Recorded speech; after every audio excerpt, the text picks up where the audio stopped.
नमस्कार दोस्तों, स्वागत है आप सभी का आपके अपने इस यूट्यूब चैनल पर। और इस वीडियो के माध्यम से SSC MTS non technical staff हवलदार का क्वेश्चन पेपर डिस्कस किया जाएगा। ये जो पेपर हुआ था 7 जुलाई 2022 को हुआ था और ये शिफ्ट है वो सेकंड शिफ्ट है। इस शिफ्ट को सेट नंबर 8 बनाया गया है। और आपको बता देते हैं, अगर जो आप एसएससी का एग्ज़ाम की तैयारी कर रहे हैं तो ये जो वीडियो है आपके लिए बेनिफिशियल हो सकता है। आप इसको रिवीजन के तौर पर देख सकते हैं। ठीक है, इस वीडियो में आपको बता देते हैं, आपको इंग्लिश सेक्शन का एक्सप्लेनेशन दिया जाएगा। तो चलिए शुरू करते हैं वीडियो पहले क्वेश्चन से। पहला क्वेश्चन हमारे पास दिया गया था, ग्रुप ऑफ वर्ड्स के लिए वन वर्ड बताना था। ठीक है, वन वर्ड के लिए बोला गया था, one who is not sure about God's existence. जो गॉड के एग्जिस्टेंस को लेकर श्योर नहीं, उसे क्या कहेंगे? हिंदी में आप इसे संशयवादी कहेंगे। ठीक है, जो संशयवादी है। ठीक है, संशयवादी हिंदी में हो जाएगा। इसके लिए पहला वर्ड था हैगर्ड, दूसरा है एग्नोस्टिक, तीसरा है पैंथीस, चौथा है एंकर। तो जो आपका हैगर्ड है इसका मतलब वेरी वीक, और जो है कह सकते हैं आपका वेरी वीक, और आप कह सकते हैं वेरी वीक, और टायर्ड भी कह सकते हैं, और वरिड जो बहुत ज़्यादा परेशान है, हताश है, वीक कमज़ोर है, उसे कहेंगे आप हैगर्ड। ठीक है, हताश नहीं करेंगे, कमज़ोर करेंगे बहुत ज़्यादा। तो उस सेंस में आपका क्या हो जाएगा? इसके लिए हिंदी में एक वर्ड होता है मरियल टाइप का, तो ये आप ये वाला हो जाएगा इसके लिए हिंदी में। ठीक है, एग्नोस्टिक का मतलब संशयवादी होता है, जो जिसको भगवान के एग्जिस्टेंस को लेकर संशय में है, तो उसे कहेंगे एग्नोस्टिक। ये आपका करेक्ट हो जाएगा। पैंथीस्ट में देखिए टीएच वर्ड आया है। टीएच वर्ड आपको बताया गया था, कुछ स्पेशल वर्ड होते हैं जिसमें टीएच यानी द वर्ड जो आता है वहाँ पर उसका मतलब गॉड होता है, जिसमें से ये वाला पैंथीस्ट भी है। तो पैन का मतलब रूट वर्ड है आपका ऑल होता है, टीएच ई का मतलब गॉड हो जाएगा, आईएसटी का मतलब पर्सन हो जाएगा, तो इसका मतलब हो जाएगा person one who believes in all God. Anchor का मतलब आपको पता है कि एंकर मतलब जो शो को होस्ट करता है वो होता है, और इवन जो जहाज को रोकने के लिए यूज़ किया जाता है, उसको जहाज नहीं शिप कहेंगे। शिप या फिर बोट को रोकने के लिए जो होता है वो उसे भी एंकर ही कहते हैं। नेक्स्ट है आपका सिनोनिम बताना था वर्ड के लिए ग्लूमी। ग्लूमी का मतलब होता है आपका सैड होगा, डिस्पेयर होगा, मेलनकली होगा, मोरोज होगा।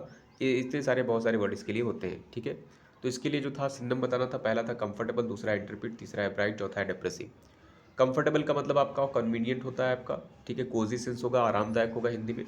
इंटरप्रेट का मतलब आपका निडर होगा, ढीठ कह सकते हैं आप। इसके लिए आपको हो जाएगा बर्सर्क हो जाएगा, आपका कोरेजियस हो जाएगा, बोल्ड हो जाएगा, फियरलेस हो जाएगा, और अनडाउंटेड हो जाएगा। ब्राइट का मतलब आपका तेज होगा या प्रकाशवान होगा, तो इसके लिए आप रेडिएंट वर्ड यूज़ कर सकते हैं, लुमिनस वर्ड यूज़ कर सकते हैं। ठीक है, और जो डिप्रेसिंग है इसका मतलब सैड होगा, उदास, मायूस हो जाएगा, तो ये आपका ग्लूमी से मैच कर जाएगा। थर्ड में हमें बताना था यहाँ पर एक वर्ड बताना था of given group of words के लिए। A cage for small animals के लिए जो केज होती है उसे क्या कहेंगे? पहला है हट, दूसरा है शेड, तीसरा है हच, चौथा है केव। ठीक है, जो स्मॉल एनिमल्स के लिए जो केज होती है उसे क्या कहेंगे? उसके लिए जो हट है, हट का मतलब झोपड़ी होता है, आपको पता है। शेड मतलब बाड़ा होता है। ठीक है, जैसे काऊ शेड होता है। हच जो होता है ये आपका जो है छोटा सा पिंजड़ा वगैरह होता है, जो स्मॉल एनिमल्स के स्पेशली छोटे जानवर होते हैं उनको रखने के लिए, तो आपका पिंजड़ा जो रहेगा उसे कहेंगे हच। केव का मतलब गुफा होता है, तो ये भी आपका नहीं होगा, तो थर्ड वन आपका करेक्ट यहाँ आंसर था। फोर्थ में बताना था यहाँ पर हमें एरर डिटेक्ट करनी थी। स्टेटमेंट जो दिया गया था आपका दिया गया था, at 7 began the education that was to making the young boy a citizen and a soldier. ये आपका स्टेटमेंट था। ठीक है, एट 7 बोला गया है, बिगेन ये आपका सिंपल पास्ट में लिखा गया है। द एजुकेशन दैट वॉज, फिर वॉज रखा गया, सिंपल पास्ट बनाया गया है, टू रखा गया यहाँ पर, और आपका ये मेकिंग लिखा गया है। देखिए टू मेकिंग लिखा गया है। अब देखिए ये टू के साथ मेकिंग रखा गया है। ठीक है, और आपको पता है जो टू होता है टू के साथ वी1 चलता है, वी1 मतलब इन्फिनिटिव चलता है। ठीक है, तो यहाँ पर जो आपकी एरर रहेगी वो कहाँ पे रहेगी? इस वाले सेगमेंट में रहेगी, क्योंकि यहाँ पर आपका जो एट 7 बिगेन लिखा गया था ये सिंपल पास्ट चल रहा था, और यहाँ वॉज भी आपका सिंपल पास्ट ही चल रहा है। ठीक है, अगर जो आप थोड़ा सा और यहाँ पर रीड करते हो तो यहाँ पर आपको तुरंत पता चल जाता टू मेकिंग जो आपका गलत लिखा गया है। टू के अलावा अगर कोई और प्रीपोजिशन बनता है यहाँ पर इस सेंटेंस में, अगर जो बैठ रहा होता तो वहाँ पर आईएनजी सही हो जाता, क्योंकि वो जेरेड केस होता है। बट इसके साथ आपका इन्फिनिटिव चलता है, जो कि जो है क्या चलेगा मोस्टली करके टू प्लस वी1 चलता है। कुछ ऐसी वर्ब भी होती है जहाँ पर इन्फिनिटिव आपका विदाउट टू चलता है, जैसे आपका मॉडल हो गए, जैसे आपका let see, make, here, need, beat, सब। नीड, नीड है आपका, और डेयर भी है, इवन बिड है। ठीक है, इवन आपका जो है सी भी होता है। तो कुछ वर्ड वर्ब्स होती है वहाँ पर चलता है, बट यहाँ पर आपका क्या होना चाहिए था? टू होना चाहिए था, मेक। तो यहाँ पर जो एरर है आपकी सेकंड वाले पोर्शन में। फिफ्थ में बताना था यहाँ पर अगेन, यहाँ फिलअप बताना है, he admonished his listeners dash their wicked ways. ठीक है, एडमोनिश का मतलब थ्रेटन होता है आपका, ब्राउबीट होता है डराना धमकाना, इसके लिए पहला था चेंजेस, ठीक है, दूसरा था चेंज, तीसरा है आपका टू चेंज, चौथा है चेंज्ड। तो देखिए क्या होगा, ही एडमोनिज्ड हिज लिसनर्स, ठीक है, चेंजेस तो आपका होगा नहीं यहाँ पर, ठीक है, चेंज भी नहीं होगा। यहाँ पर क्या होगा, आपका इन्फिनिटिव आएगा। इन्फिनिटिव आपका इंटेंशन शो करने के लिए किया जाता है, तो यहाँ पर इसका मतलब हो जाएगा he admonished his listeners to change their wicked views, कि अपने दुष्ट जो है रास्ते या फिर तरीके बदल दें। सिक्स्थ में बताना था यहाँ पर इडियम बताना है, इडियम की सॉरी मीनिंग बतानी है। जो आपका इडियम दिया गया वो आपका है लॉन्ग इन द टूथ। इसके लिए पहला था एक्सट्रीमली डेंजरस, दूसरा है टू वाइज फॉर पीपल, तीसरा है too old to do something, चौथा है आपका टू अनकंफर्टेबल फॉर वर्ड्स, ठीक है। तो इसका मतलब जो होता है आपका too long in the tooth, ठीक है, इसका मतलब होता है one who is very, one who is not very, one who is too old to do something. जो बहुत ज़्यादा बूढ़ा होगा कुछ करने के लिए उससे कहेंगे too old to do something, उसको कहेंगे आप long in the tooth. Seventh में इनकरेक्टली स्पेल्ड वर्ड बताना था, काफ़ी आसान था इसमें। इसके लिए सडनली वर्ड को सेलेक्ट करना था कौन सा करेक्ट है। तो सडन की स्पेलिंग SUDD होता है, उसके बाद ENLY लगा देंगे तो डबल डी किधर, इधर है, इधर आपका DY है, डबल एल है, यहाँ पर डबल एल नहीं होता है और डबल डी होता है, तो ये आपका फर्स्ट वाला करेक्ट था, SUDDENLY। एट्थ में बताना था हमें यहाँ पर एंटोनिम बताना था वर्ड का।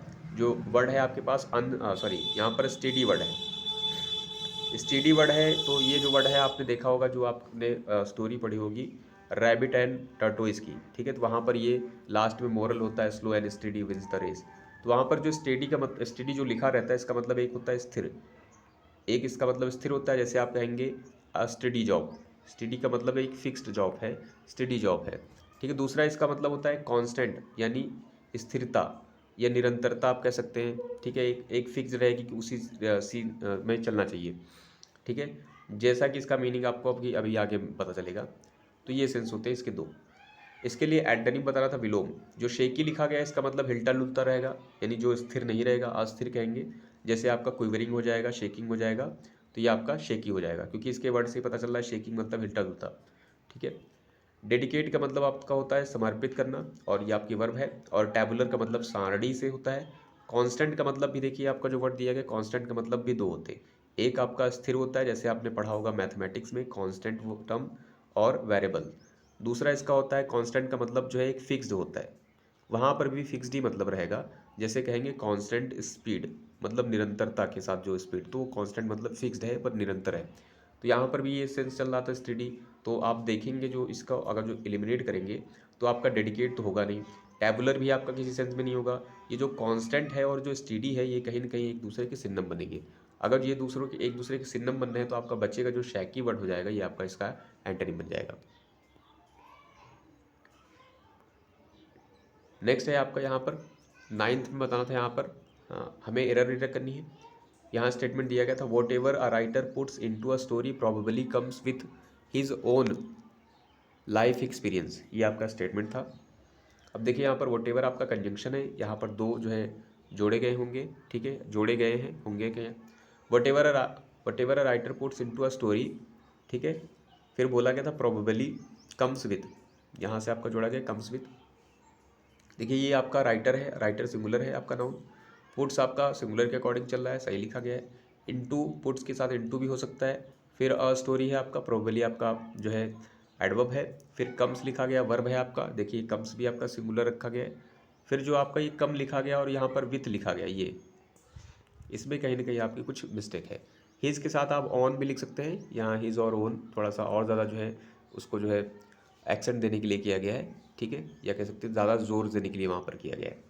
लाइफ एक्सपीरियंस, तो यहाँ पर जो लिखा था what ever a writer puts into a story probably comes with नहीं होगा, यहाँ पर आपका जो प्रीपोजिशनल वाली एरर है। तो यहाँ पर क्या होना चाहिए, यहाँ पर होना चाहिए था आपका into a story probably comes from, मतलब जो है विथ से नहीं आएगा, उसके एक्सपीरियंस से आएगा, तो फ्रॉम जो होना चाहिए था from his own life experiences, मतलब उसके खुद के, तो यहाँ फ्रॉम होना चाहिए था।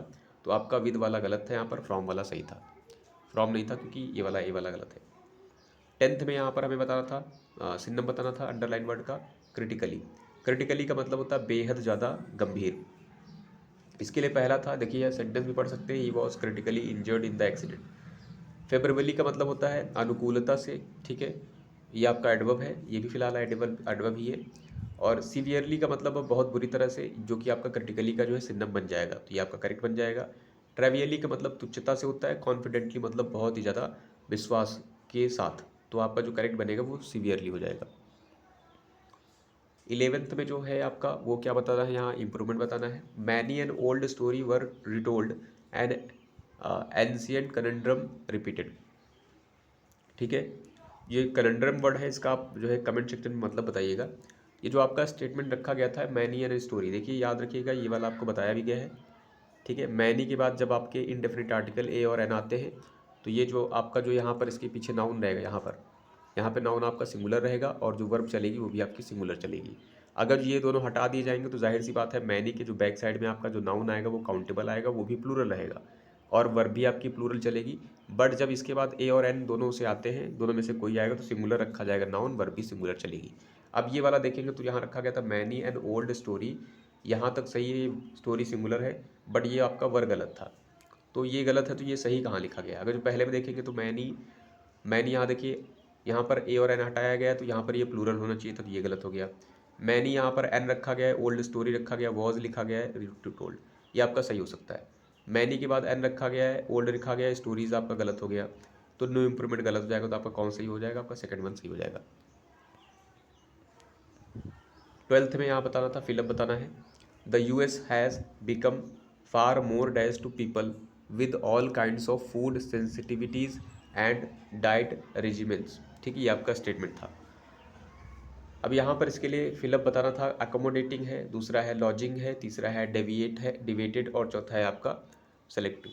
ठीक है, अकॉर्डिंग टू सेंटेंस जो यहाँ पे रखा गया था, the USA has become far more dash, dash बन चुका है टू पीपल के लिए, जो कि all kinds of food sensitivities है और राइट अरेंजमेंट्स है, तो उसके लिए यहाँ पर था अकोमोडेटिंग। अकोमोडेटिंग का मतलब ऑब्लाइजिंग होगा, हेल्पफुल सेंस होता है।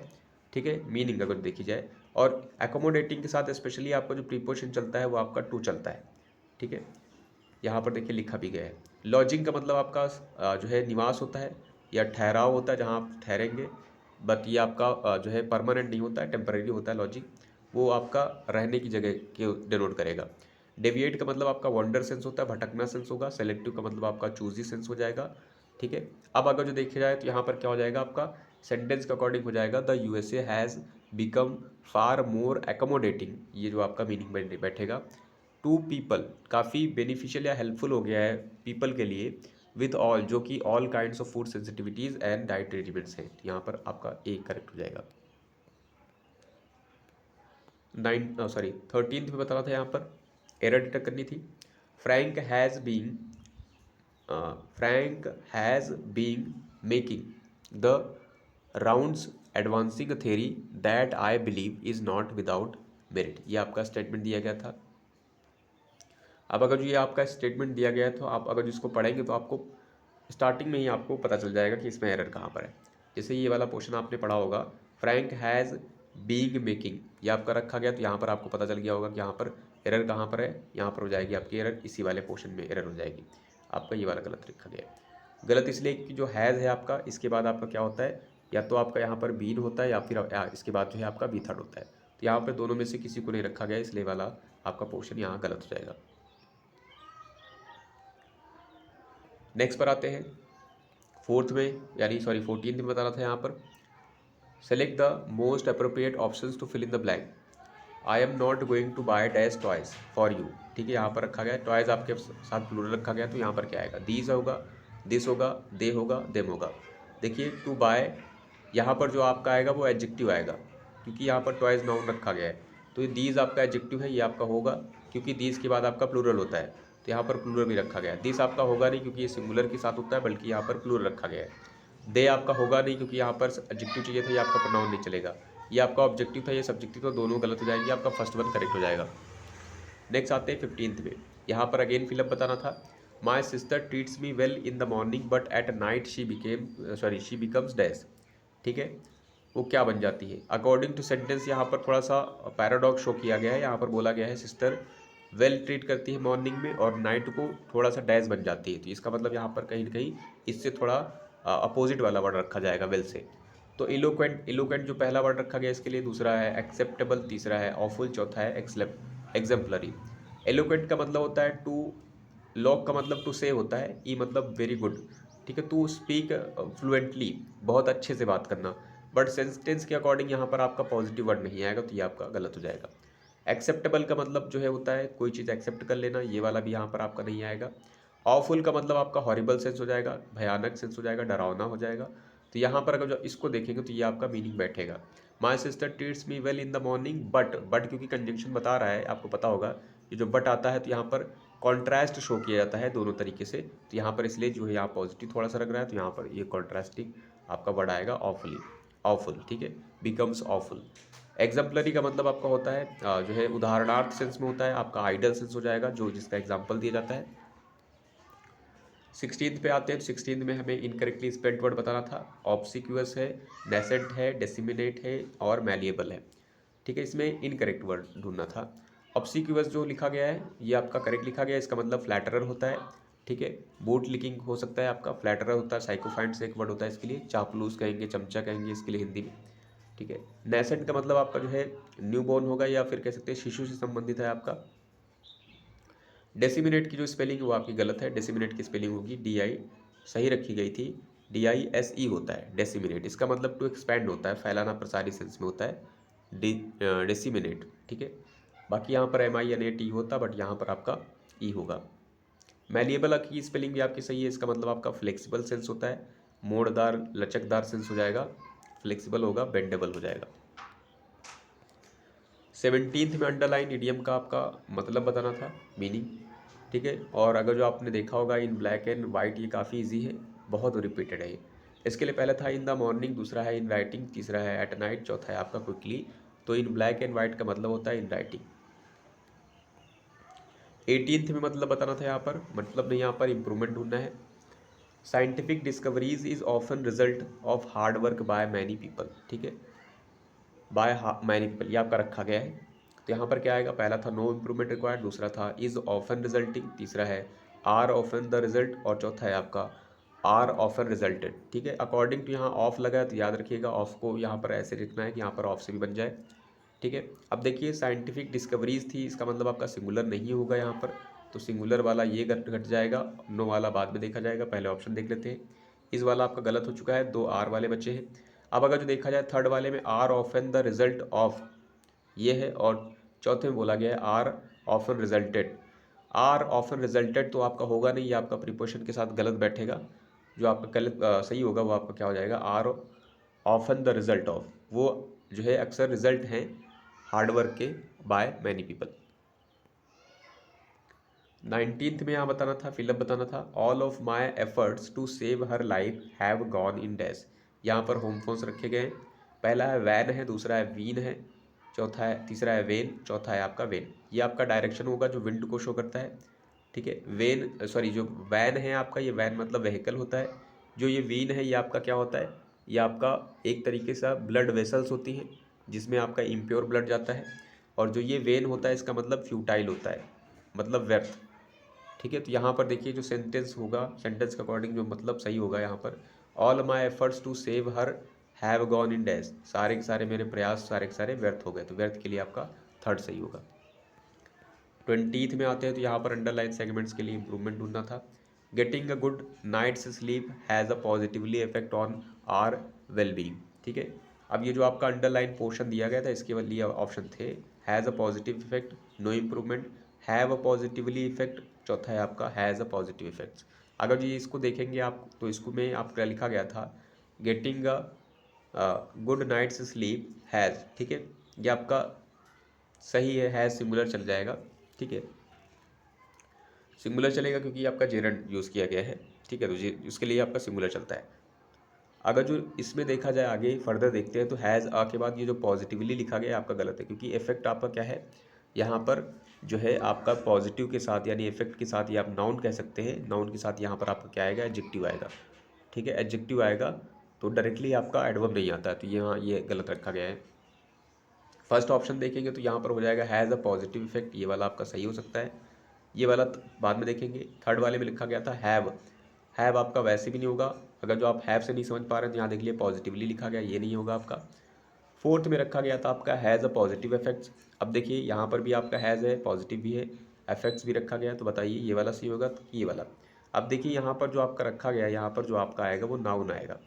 जो ये आपका एफेक्ट्स है ये आपका नाउन नहीं है, इसलिए आपका करेक्ट क्या हो जाएगा, हैज़ अ पॉजिटिव, ई वाला आपका नाउन होता है इफेक्ट, तो ये आपका फर्स्ट वन करेक्ट हो जाएगा। नेक्स्ट आते हैं इसके पैसेज पर, तो पैसेज रीड कर लेते हैं। पैसेज में दिया गया था, in its 47 years of history ISRO breakthrough work in the field of technology and even dash many vehicles into space. The last 47 years ISRO has improvised and developed technology launching dash indigenously created vehicles into space form a part of the Indian space journey, ये आपका दिया गया था। अब इसके लिए 21 number में बोला गया था पहला फिलअप। अगर जो आपने स्टेटमेंट पढ़ा है तो आपने ऑब्जर्व किया होगा कौन सा टेंस चल रहा है। जैसे यहाँ पर बोला गया था इसरो हैज़, ठीक है, और आपने पढ़ा है आपको पता चल गया होगा थीम क्या है। तो यहाँ पहला बोला गया था select the most appropriate options to fill up one. इसके लिए पहला था in its 47 years of history ISRO dash breakthrough in the breakthrough work in the field of technology and even dash many vehicles into space, ये आपका दिया गया था। तो यहाँ पर ब्रेक थ्रो में क्या आएगा, does, ISRO does breakthrough work, ISRO has done breakthrough work in the field of technology, ISRO done, ISRO do, ठीक है। तो ये देखिए डू तो होगा नहीं, डू की सिंगुलर के साथ होता है, सॉरी प्लूरल के साथ होता है, इसरो यहाँ सिंगुलर रखा गया तो ये आप नहीं होगा। डन आप डायरेक्टली लगा नहीं पाएंगे क्योंकि थर्ड फॉर्म आपकी ऐसे नहीं आती है। थर्ड फॉर्म तब आएगी जब आप वहाँ पर हेल्पिंग ऑफ रहेगी, तो यहाँ हेल्पिंग नहीं है। डज आपका सिंगुलर रखा गया बट ये आपका सेंस नहीं देगा। आपका जो करेक्ट होगा वो आपका टेंस जो बनेगा परफेक्ट टेंस में बना है, जो कि आगे लिखा भी गया था, इसलिए यहाँ पर हो जाएगा हैज़ डन, ठीक है। ISRO has done breakthrough work in the field of technology and even dash. अब आएगा सेकेंड वाला 22 and even dash many vehicles into space. क्या होगा, बहुत सारे व्हीकल्स को स्पेस में क्या किया है, स्टॉक्ड किया है, ब्लॉक्ड किया है, शेयर्ड किया है, लॉन्च्ड किया है। तो जाहिर सी बात है इसरो ने बहुत सारे स्पेस को, बहुत सारी व्हीकल्स को लॉन्च किया है। तो लॉन्च यानी थर्ड वाला, सॉरी लास्ट वन करेक्ट हो जाएगा यानी फोर्थ। 23rd में आते हैं, 23rd में बताना था हमें, ठीक है, इनटू स्पेस। फिर बोला गया था डैश द लास्ट 47 ईयर्स, ठीक है। इसके लिए था over the last 47 years, across the last 47 years, among the last 47 years, along the last 47 years. अगर जी आपने कहीं पर आप पढ़ते भी हैं या फिर आपने ऑब्जर्व किया होगा तो आपने देखा होगा जब इस तरीके का फ्रेज चलता है तो वहाँ पर एक का प्रीपोजिशन, आपका एक प्रीपोजिशन फिक्स होता है ओवर द लास्ट। यहाँ पर करेक्ट होगा over the last 47 years. 24th में बताना था यहाँ पर ISRO has improvised and developed technology launching dash indigenously created vehicles, ठीक है, ये था। यहाँ पर आपका क्या आएगा, much indigenously created vehicles, several indigenously created vehicles, very है और लॉट्स है, ठीक है। तो ये आपका क्या आएगा, मच देखिए आपका पास्ट पार्टिसिपल में आता है या फिर आपका आता है ये जो मच वर्ड जो है पास्ट पार्टिसिपल या कंपैरेटिव डिग्री में, यहाँ पर उनमें से कुछ भी नहीं है तो ये आपका नहीं यूज़ किया जाएगा, ठीक है। लॉन्चिंग मच इंडिजिनियसली नहीं होगा आपका। सेवरल जो है, सेवरल की खास बात यह है कि इसके बाद जो ऑब्जेक्ट आता है वो प्लूरल आता है, मतलब नाउन। अब यहाँ देखा जाएगा तो यहाँ पर क्या है, व्हीकल्स रखा गया है, तो ये आपका सही होगा, ठीक है, सही होगा क्योंकि नीचे वाले ऑप्शन दिख नहीं रहे हैं। वेरी आपका यहाँ पर होगा नहीं, ठीक है। लॉन्चिंग वेरी इंडिजिनियसली ये भी आपका नहीं होगा। लॉर्ड्स के साथ ऑफ होता तो आपका हो सकता था लॉर्ड्स ऑफ इंडिजिनियसली, बट चूंकि ऑफ नहीं है आपका इसलिए आपका ये भी नहीं चलेगा, तो आपका सेवरल हो जाएगा करेक्ट। लास्ट में आते हैं तो लास्ट में बोला गया था indigenously created vehicle into space dash, ठीक है, form a part of the Indian space journey, ठीक है। यहाँ पर आपकी ये वर्ब है फॉर्म अ पार्ट, एक तरीके से पार्ट्स बनाते हैं या फॉर्म करते हैं part of Indian space journey का। हु है आपके पास, हाउ है, थर्ड में दैट है, चौथे में आपका वेन है। हु आपका पर्सन के लिए इंडिकेटिंग है, यहाँ पर आपका पर्सन की बात नहीं की गई तो ये गलत हो जाएगा। हाउ आपका तरीका मैनर बताता है, यहाँ मैनर की बात भी नहीं हो रही है। Indigenously created vehicles into space dash form a part of the Indian space journey. अब यहाँ दैट अगर जो देखें और वेन देखें तो वेन भी नहीं होगा, टाइम डिनोट कर रहा है, दैट आपका यहाँ पर सही हो जाएगा। दैट जो है यानी जो ये चीज़ चल रही है, that form a part of Indian space journey आपका सही मीनिंग देगा। सो आई होप इस वीडियो के माध्यम से आपने कुछ ना कुछ जरूर सीखा होगा। So thanks for watching this video.